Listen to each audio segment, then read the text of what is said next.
Welcome to star 9 news.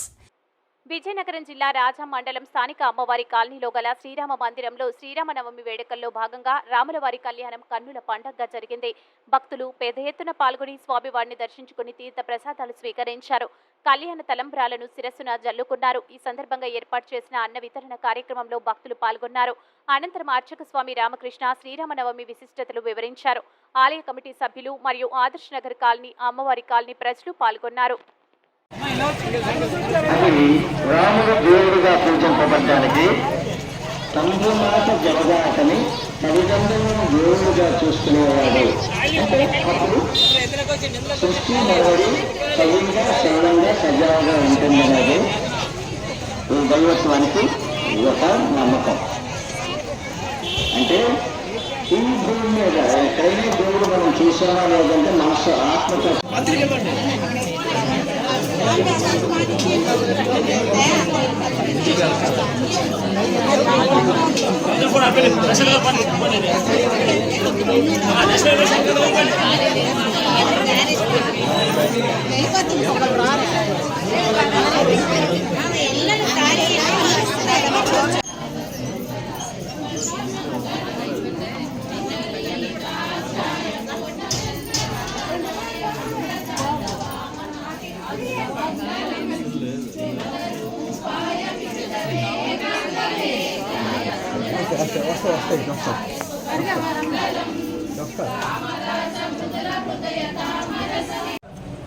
Shri Shri Shri Kodandarama Swamy ఆలయం రాజాలో నిర్మితమైన సందర్భంగా మా అర్చక స్వాములు రామకృష్ణ స్వామి వారు మాకు అందించిన వివరాల ప్రకారం ఈ నవరాత్ర వసంతోత్సవాలు జరిపించడానికి వారు మాకు అర్థమైన రీతిలో చెప్పిన కారణం ఏమిటంటే ఈ శ్రీరామనవమి అనేది చైత్ర మాసంలో ముఖ్యంగా ప్రకృతి పులకించిన వేళ ధర్మ పరిపాలనకు నిదర్శనం, గృహ పరిపాలన, రాజ్య పరిపాలన, మానవ జీవిత నిర్మాణం, ధర్మంగా నడుచుకునే రీతులు అన్నిటికీ మూల పురుషుడైన శ్రీరాముడు శ్రీ మహావిష్ణువు అవతారంగా మన లోకాలని కాపాడుతుండే ఆ తరుణంలో ఈ వసంత ఋతువులో, ఈ వసంతకాలంలో ప్రకృతి మాత అందరినీ దీవించే ఈ తరుణంలో రాములోని కళ్యాణం జరిపించడం అంటే లోక కళ్యాణం జరిపించుకొని అందరం శ్రేయస్సుగా మహత్తరంగా ఈ లోకమంతా ముందుకు సుహృద్భావ వాతావరణంతో నడవాలని ఆర్ష సాంప్రదాయ ప్రకారమే ఈ నవమ కార్యక్రమాలు జరిపించుకుంటాం.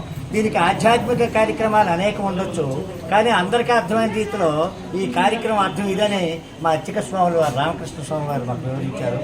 వారు ఇంతవరకు కళ్యాణం జరిపించినందున గొంతు సరిగా సవరణలో లేనందున వారి తరపు నుంచి మీకు సందేశిస్తున్నాం.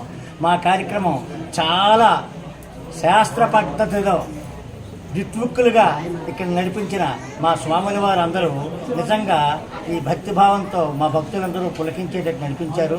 ఈ సందర్భంగా అమ్మవారి కాలనీ, ఆదర్శ నగర్ కాలనీ, రాజావాసులందరూ కలిపి లక్షలాది రూపాయలు వెచ్చించి అందరికీ అన్నప్రసాదం, ఉచిత అన్నదానంలాగా ఈ కార్యక్రమం రాముడి ప్రసాదంగా జరిపించడం కూడా జరుగుతుంది.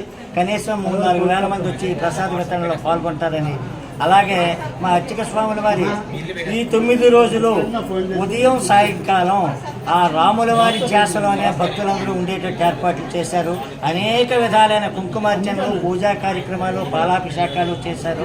వాటి ద్వారా అంతవరకు మామూలు కారణాలతో వచ్చిన భక్తులందరూ భక్తిభావంతో రాముడు దేవుణ్ణి మనం ఆరాధిస్తే మన జీవితాలు కూడా రామమయమవుతుందనే ఆదర్శవంతంగా ఈ పూజలు జరిగాయి. ప్రతిరోజు సాయంకాలం పూట సాంస్కృతిక కార్యక్రమాలుగా ఈ నగరంలో ఉండే అనేక బృందాల వారు ఇక్కడ 2 గంటల పాటు రామతత్వంతో కూడిన సాంస్కృతిక కార్యక్రమాలు అందించారు. అవి కోలాటం అనండి, నృత్య ప్రదర్శనలు అండి, సాంప్రదాయ నృత్య ప్రదర్శనలు, అనేక కార్యక్రమాలు ఇక్కడ 9 రోజులు. మాకు అయోధ్యలో ఆవేళ రాముడు అంత ఆనందంగా ఉన్నాడో లేదో మేము చూడలేదు, మీరు చూడలేదు, కానీ మేము రాముడు అంత ఆనందంగా